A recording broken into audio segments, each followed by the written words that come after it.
Welcome back to the Naked Ego podcast. Yeah, why are you rapping? I was not rapping. Cool. You wanted to say something about our subconscious and conscious self. Yeah, the conscious and subconscious mind.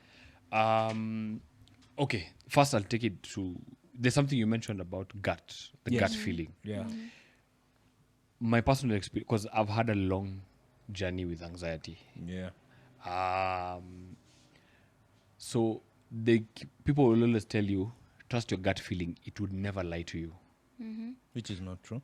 Which is, it's not, I don't know. That's what people say. So I'm just like, I guess that's what it is. Yeah. But in my case, a lot of the time it's my anxiety. It's not my gut feeling. It's my anxiety. And the thing with anxiety is literally designed to lie to you every step of the way.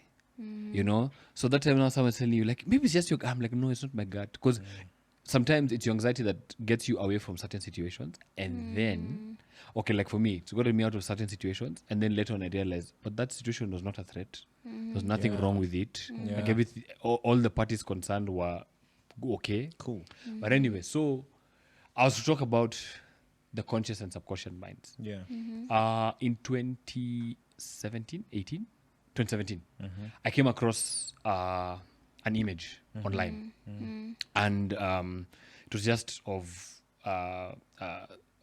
just someone's head. Yeah. And what are they called? Stick figure head, yeah. And then it was just divided into subconscious and conscious mind. And the subconscious mind had the bigger percentage. I think from that image it was saying it was 90. 90% of our mind is our subconscious. 10% is our conscious. Yeah. So to give context, conscious mind is what you like I've just picked up the phone. I've consciously done that. That's a conscious act, yeah. Subconscious are those things that, like you are used to certain routes home. So very easy example.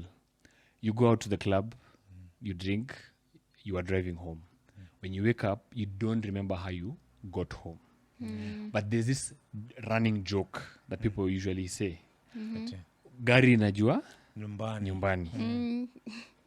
The thing is, it's your subconscious that plays in that. It knows, because you've used that route so many times. So those things where you're driving at certain speeds, at some point you just find yourself stepping on the brake because you know there's a pothole, because you know there's a bump. So that's your subconscious playing. Yes. Yeah.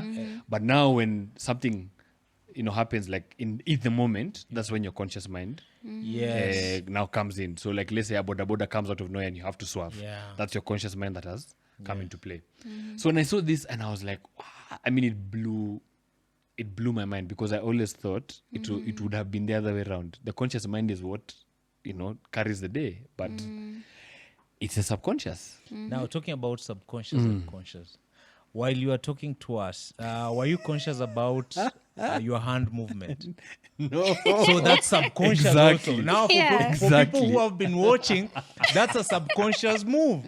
And I do that a lot. Yes, and it's something, even me, I'm I doing do it that right a now. lot. I'm Yeah, conscious, I but do that it's a lot. something... Yeah. Yes, It just happens. Yes. Yeah. So it's something as simple as that. Yes. Yeah. Hand movements. Yes. Dreams as well.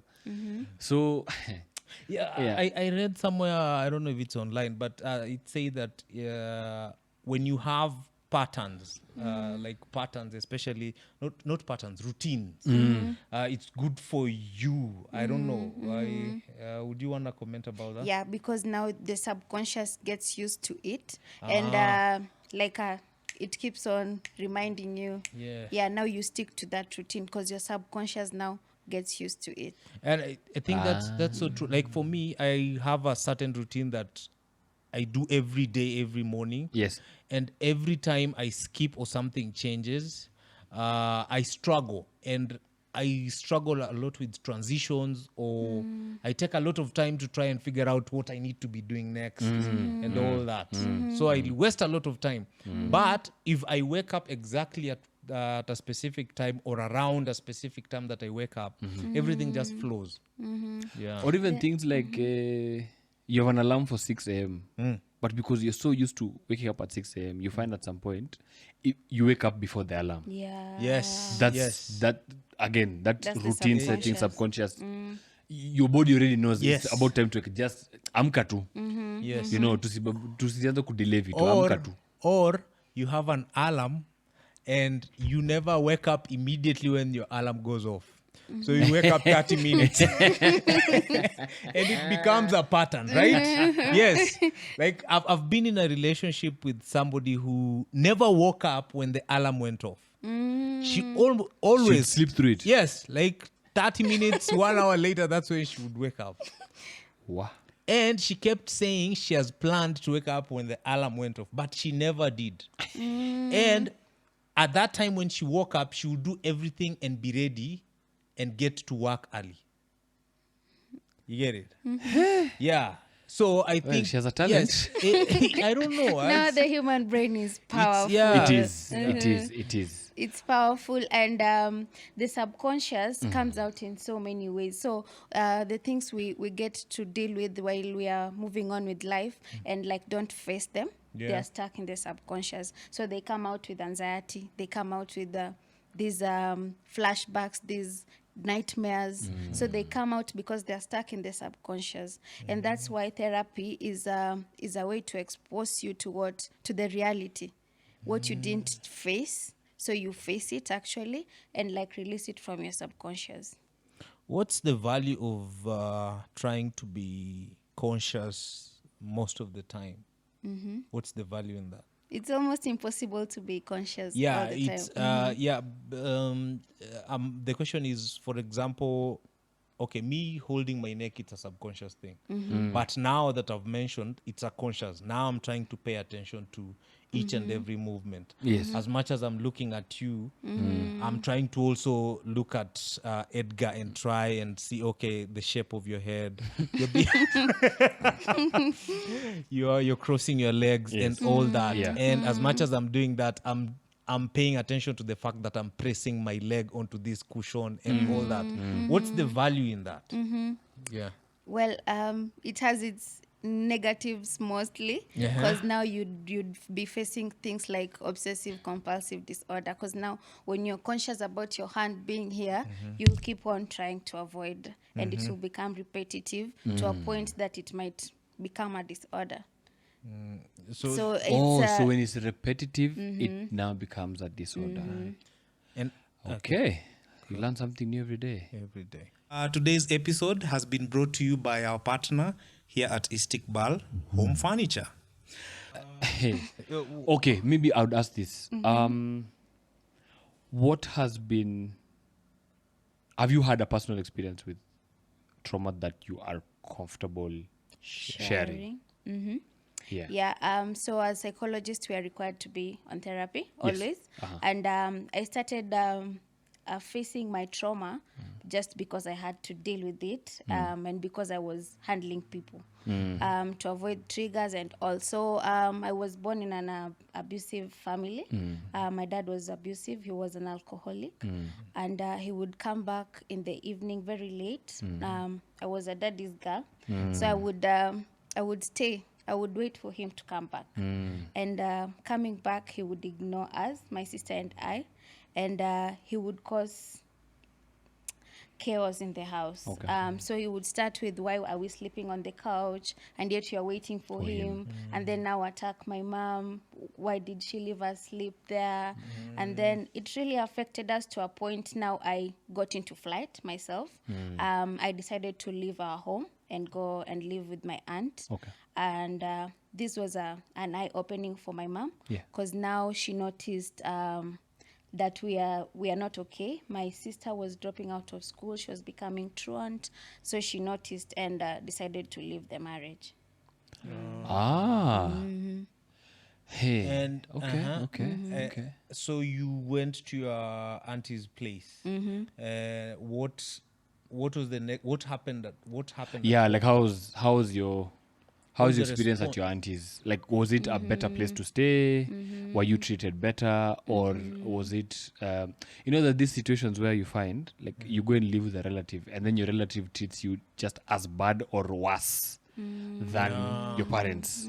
Yeah. So when you went to her house, was the living situation a lot better? She was really accommodative because she had been through the same.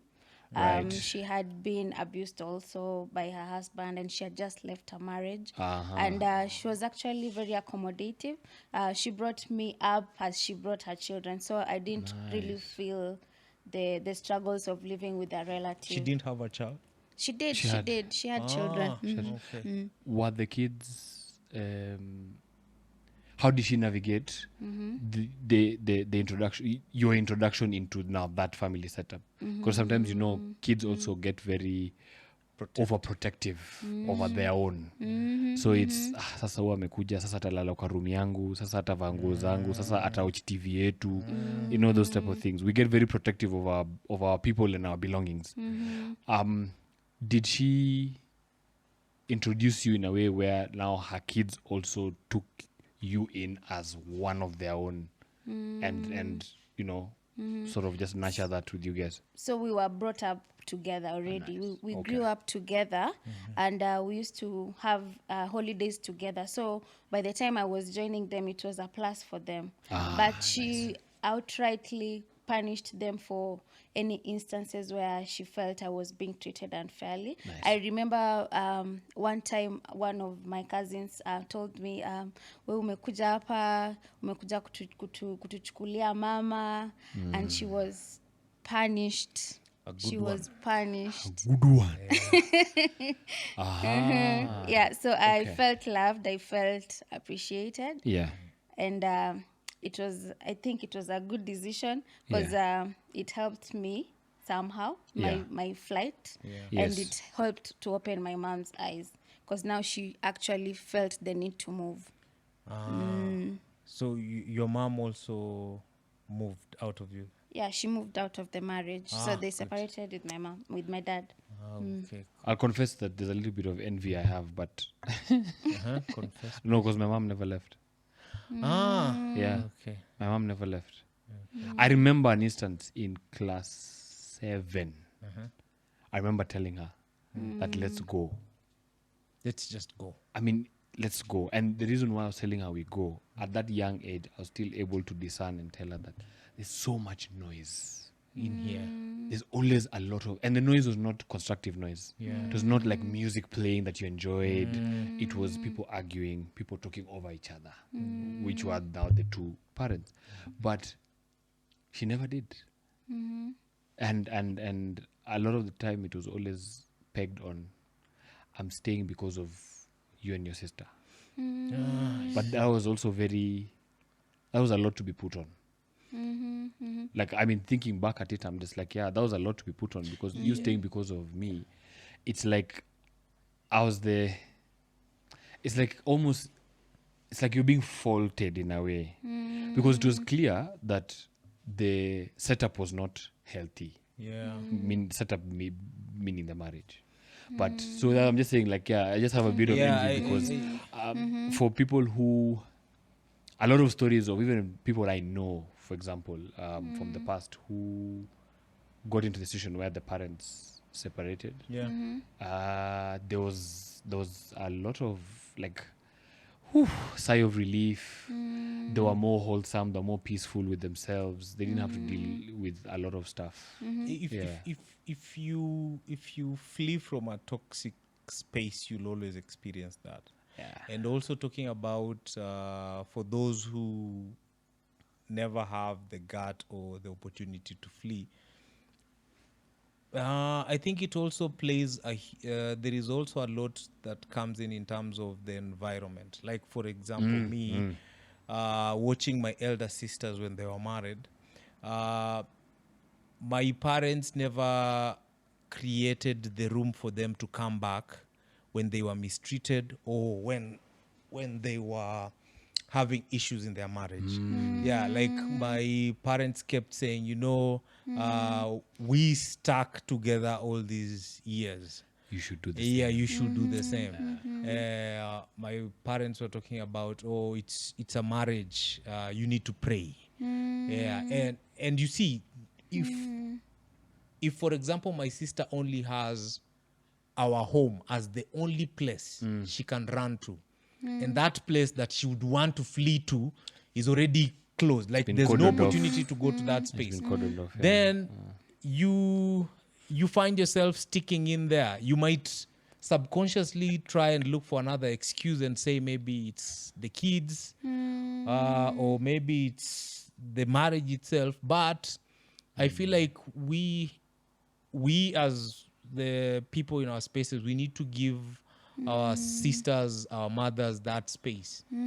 Like, yes. Anyone in abuse needs a lot of support from people around them. Yes. Reason being, it's so hard to get out of an abusive marriage or a relationship, because now it's like you're stuck. Yes. And it's a cycle, because today it's abuse, tomorrow he will come with gifts or presents and talk and tell you nice things, be really nice to you. Then you're asking yourself, do I really need to move? Is it just me? And then you end up staying. And then when it happens again, it's a cycle. And also those people who are abusive, they also know how to keep you there. Yes. It can be both conscious and subconscious, but they also know how to keep you there. If they don't want you to go, they'll come up with ways to keep you there. Like, for example, even just giving you false promises. Yes, that will keep you there. I'm working on myself. I'll change.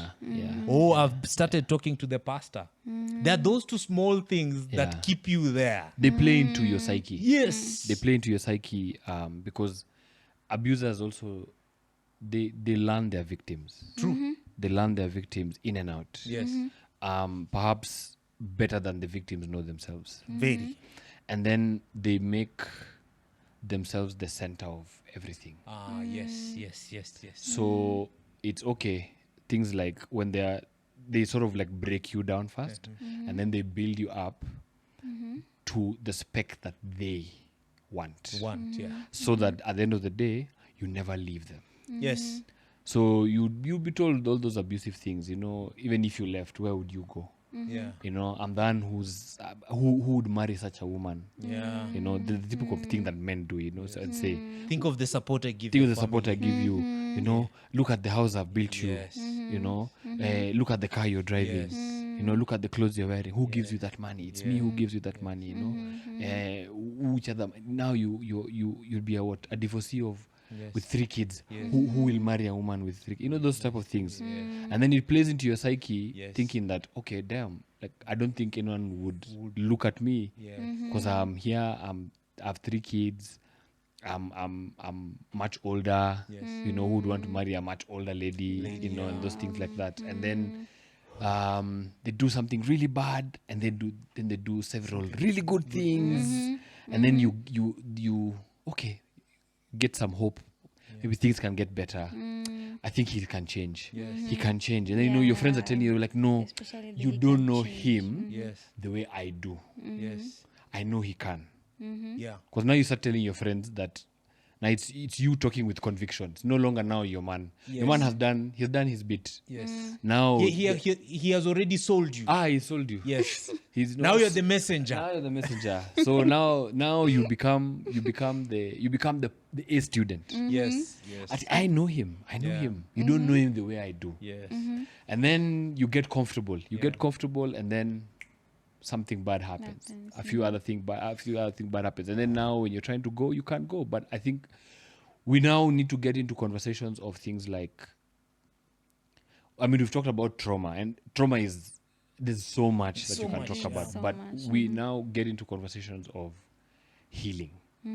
So, like, from your perspective, when it comes to healing, it varies from situation to situation. It varies from person to person. But what does healing look like, other than just to achieve the idealistic world, or idealistic situation where you're happy, you're wholesome, you have a routine, you're able to be positive, You're able to be spiritual if you are, or religious, or both. Yeah. You're able to go to work if you're working, or go to your place of business. You're able to be intentional in relationships, with friendships, partners, kids. What does healing look like? You've said most part of it, but I would add where when you're healing, or when you've regained healing, you get back to your normal self. Like before the traumatic event, what kind of person were you? Could be the good things mostly, so you can easily get back into good relationships, foster good relationships, think in a good way, like active thinking, because trauma distorts your thinking. So maybe you've developed unhealthy thinking habits. So when you get back to the healing process, now you're restructuring your thoughts, and your thoughts become good again. You're able to identify and speak about your trauma openly without having triggers, and you're able to be out, or in events, similar events, and not get triggered. How do we get there? How do we get there? How do we acquire healing? Yes, how do we get there? You as the doctor, what's the journey like? What do we need to do to get to that space where we are now, our thinking is not distorted. We are now looking things as they are. Yeah. My interaction with certain spaces that used to trigger me are no longer triggering me. How do we get there? First, it would be to get help. That is seeing a therapist who will help you, number one, process the trauma, be able to process the symptoms, and know how to cope, and restructure your thoughts. That's what therapy should help you. And if you can't be able to access therapy, then actively knowing that you're processing trauma, or stating out. So number one, you state out your trauma. You can recognize that I'm actually going through trauma. That's the first step to healing. And you name that trauma. And you name the trauma. You name the trauma, and then learning how to cope. So for instance, anxiety is a common symptom of trauma. And learning how to cope and knowing how to cope and deal with your anxieties can help you. So when you for instance, I'm outside, I feel really scared because I was robbed. Learning to work myself through the anxiety without getting to fight, flight, or freeze.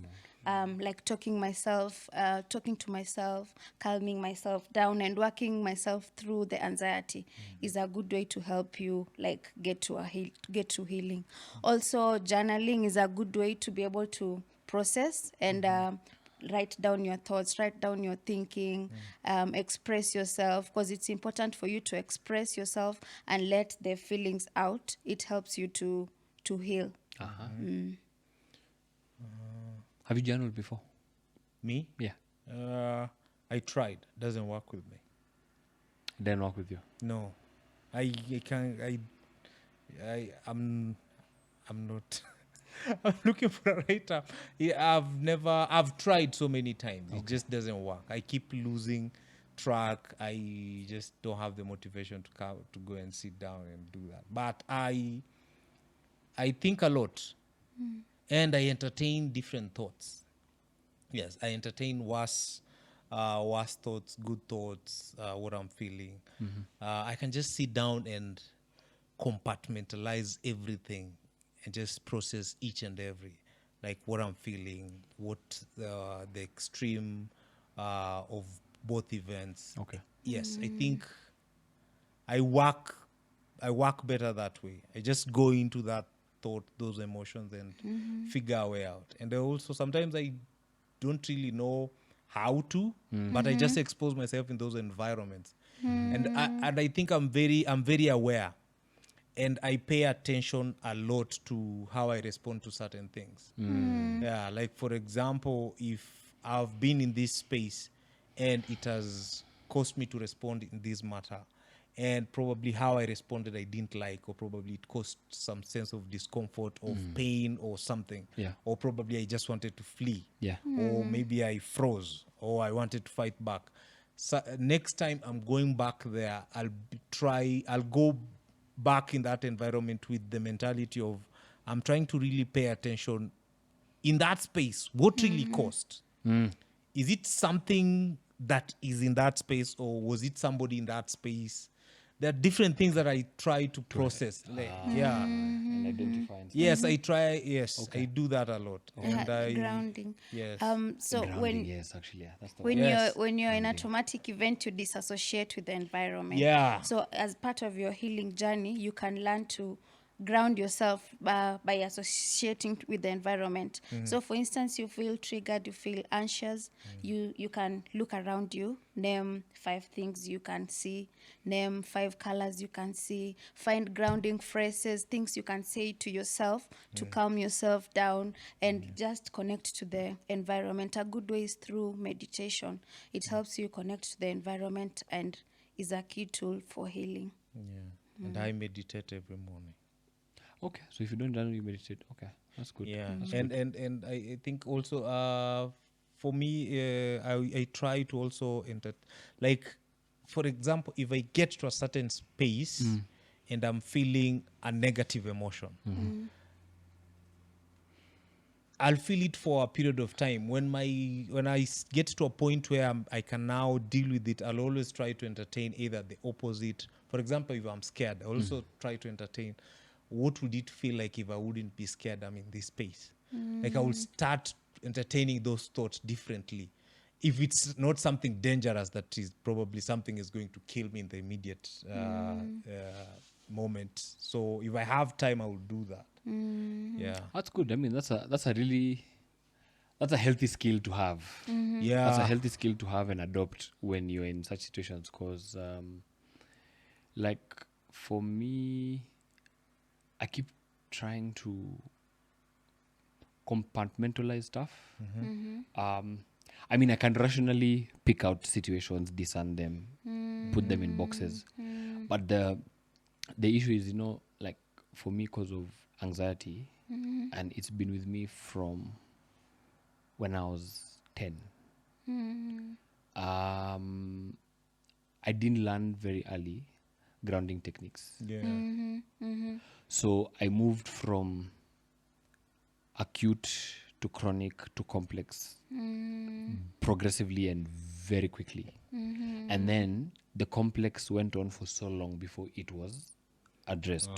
Hence now, like, things like medication and stuff like that. Like, just last we're talking on the group, and I was telling you that I couldn't make it for the recording the other time. Yeah, and it's just because that moment was too heightened. Like, now my body was in all the modes. I was freezing, I was wanting to run away, and it was just too much, and I didn't know what to do. So yeah, I had to check in with my psychiatrist, and we had to have a conversation about what was going on, because now because mine manifests physically now. I have very intense chest pains, very intense tension over here in the throat. And then, the way we talk about having multiple tabs open in your computer. Now in my mind, there's multiple tabs. So you're entertaining so many thoughts at the same time. I mean, you get overwhelmed. And then all that does is that now you're not able to function. Just doing mundane things. But so even someone tells you, take a walk to distract yourself, I'm like, I don't even have the energy to take those 1,000 steps you're asking me to take. I don't have the energy to do it. So I mean, but I'm a big fan of therapy. Huge fan of therapy. I think I only stopped just because of, like, cash flow, but I'm a huge fan of therapy. I keep trying to encourage guests to seek it, because there's some people who are lucky enough or privileged enough to have access to, like, cash flow to get them there. And then also, I think therapy should not only just be accessed because something bad is happening. Even when the good, even when let's say you've come from bad to good, don't stop. And I feel keep going. And I feel like that's a good moment to build that relationship, especially when you come from bad to good. Yes. Or probably you are in good right now. That's the right time to start building that relationship. Because also some people look at therapy as like a shop. You're going to buy bread, and then the shopkeeper is supposed to give you bread and then you go back. Yeah. It's not supposed to work that way. No. It's like a relationship. You might go to see a certain therapist and then the relationship might not materialize how you want. No? You want something else. So ask and say, okay, I feel like I need somebody else. Okay, if probably there's not that room in that space, you can ask for your friend to lead you somewhere else. Yeah. I feel like when things are working out, guys, that's the right time for you to start scheduling that time. Yes. That's the right Needs time. Yes, therapy. yes. Everybody needs therapy. Yeah. And besides helping you to deal with problems, your therapist should help you understand yourself. Yes. Understand your personality. Yes. Understand why you're behaving the way you are. Yeah. Yeah. And Like- that's the essence of therapy. Yeah. Like I'm in that stage where I'm curious to know why people do the things they do and why people say the things they say. They say. So because of that curiosity, it's taken me to some very interesting spaces. Because I've come across people from all spectrums of life, whether face to face or even digitally. I think I've come across so many things, but the commonality is that even the people who are judged the harshest, even the people who do the worst of crimes, Yes. there's reasons. Yeah. There's a reason why they do what they do. It could be illegal, it could be a crime against humanity. Yes, they should be charged according to the law and all that. But I think the bigger chunk of the hard work that is not done, that should be done, is why did so and so do that? As they are, let's say, in jail, serving a sentence of 10 years. Yeah. But why did they do that? Are they people like him or her? Is it a thing that is location specific? Yes. Is it a personal? How do you come about these things? Because I mean, just recently I did a personality type test. Yeah. Hey, man, interesting results. Uh-huh. I did the same one. The 16 personality test. So I did it in 2016. Yes. And the personality type at the time was I was a defender. And then I've transitioned and I did the test 2 weeks ago and I am an advocate. They're not too far off from each other, but that change has also just shown growth. Yeah. I just didn't see it.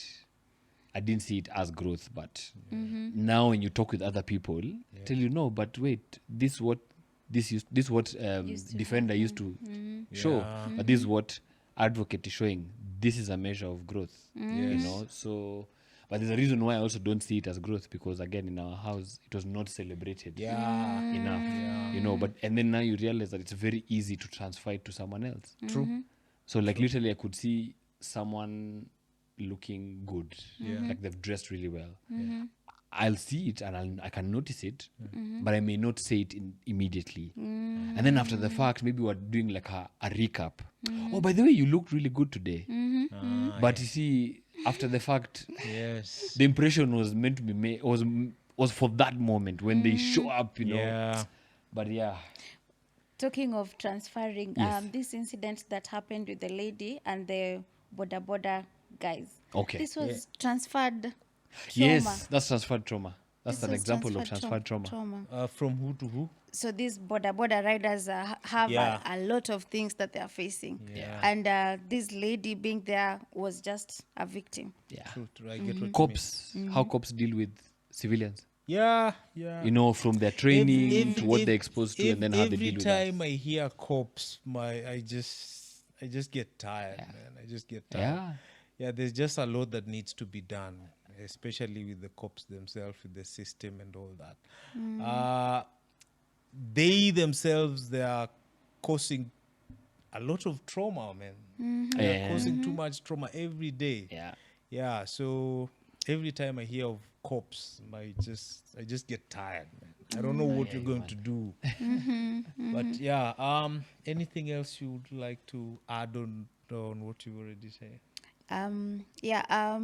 So to people who cannot access therapy, these are the things you can do to help yourself. You don't have to get to the edge.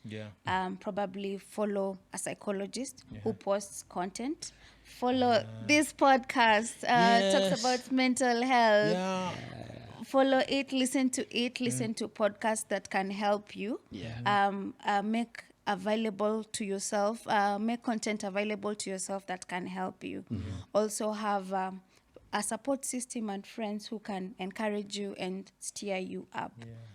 Yeah. And avoid following people who trigger you. Avoid, Please. yeah. Please. Block if you have to. Yeah, block, mute, Yeah. do whatever you have to do. Yeah. Yeah, and I feel like people take it lightly. Yeah, the type of content that you consume. People People call take blocking it. like it's childish, and I'm like, no, Yes, it's you protecting yes, yourself. It's you protecting yourself. Yeah. That content that you keep seeing every day on Yeah. your timeline, Yeah. you really don't know how it's impacting you subconsciously. That's true. Yeah, so So I don't know. I mean, even before we wrap up, I think we should give you an opportunity to promote yourself. Yeah. So Give an please, opportunity to promote yourself. yeah, please follow us. as the producer is using Google Map. Okay. Yeah, promote yourself. Promote yourself. your profession, what you do, Yeah. how guests can reach you. Yeah. So Convo Care Kenya is available online on Instagram, Yeah. on Facebook, on Twitter, and TikTok. Feel free to contact us. How do you spell Convo Care? Convo Care? Convo for conversation. Care for care. So Convo Care. I see. Yeah. No underscore, no nothing, no underscore. hyphens. Okay. Convocare.ke. Yeah, on Instagram, on Facebook, on Twitter. Yeah. Feel free to contact us. You can DM us. On our page, there's our numbers available. Feel free to call us and seek help whenever you can. Our services and rates are really flexible and affordable. We are also running the Friends of Convo Care initiative. So if you're one person who would like to help another person get on therapy, feel free to contact us about it and subscribe to it. I think we should start that for Naked Ego listeners and guys who watch. Yeah. Yeah, we should work something together. We should work something out. Yes, Yeah. because I feel Especially like- because we are in the space of Yes, getting men, especially to Yes. sort of now just to seek help. seek help, Yes. talk about certain things, and then and talk about them in spaces where they will still be championed, still be celebrated, rather than being ridiculed and judged. Do you guys also have group therapy? Yes, we have group therapy, we have individual therapy. yeah. We visit forums where we can speak to the youth, or we have workshops, mental health workshops for Yeah. corporate. Yes. Yeah. Cool. Nice.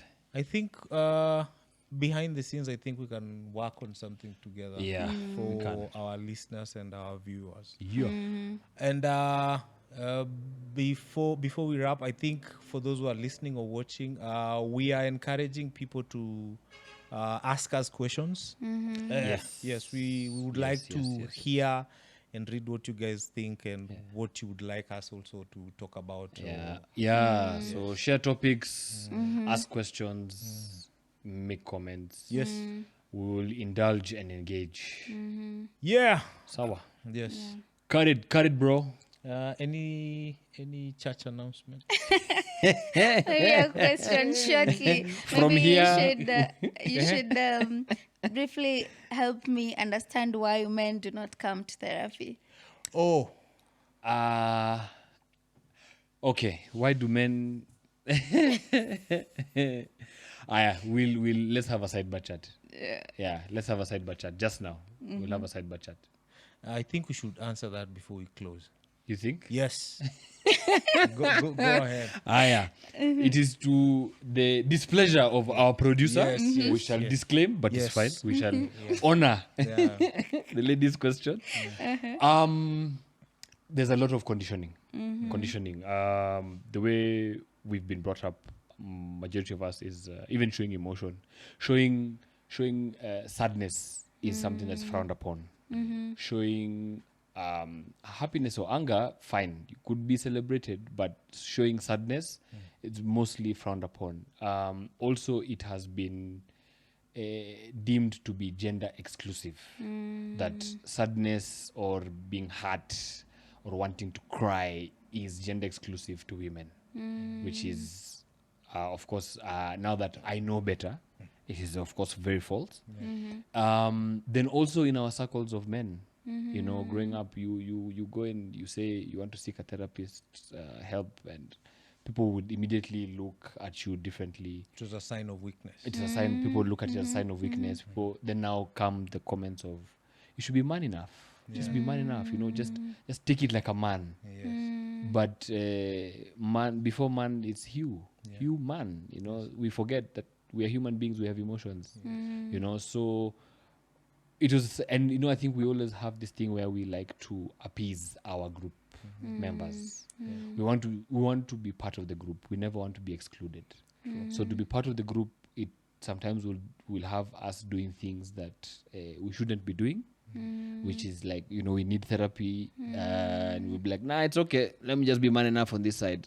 But when I'm at home, I'm crying and I'm losing my mind and stuff like that. So at least for me, there's a lot of conditioning from our fathers and our grandfathers and those before them. And then also now it has come into our circles, it has come to our workspaces, it has come to our relationships. There's sometimes also you would find women in relationships telling men that, but you're a man. How can you be? How can this be shaking you up? You're a man. You should be stronger than this. Yeah. Yes. And just to add on what Jamlek has said, there is also we, as a man, there are those men that you look up to. So when you look up to those men, and those men have never mentioned something to do with vulnerability, going to therapy, or positive masculinity, then that is not the type of thing that you are attracted to. No, you get it. So it also comes from those men who are up there in the society. What is the language? How do they move? You want to move and act like them. That is one. And then two, there is also in the spaces that we exist in, because there is the natural sense of wanting to belong. When we belong in those spaces and therapy is not inclusive in those spaces, we wouldn't want to include it. Because every time you go to therapy, you feel like you're the odd one out in those spaces. Yes, and I think there is also a lot of shaming positive masculinity, both from the man and the woman, and the society. So I think that's the best way we can answer it. Yeah. Yeah, and with that, as always, this is a platform where men and women are willing to strip down their ego and be authentic and vulnerable while they share their story. This is the Naked Ego Podcast. Thank you for listening. Peace.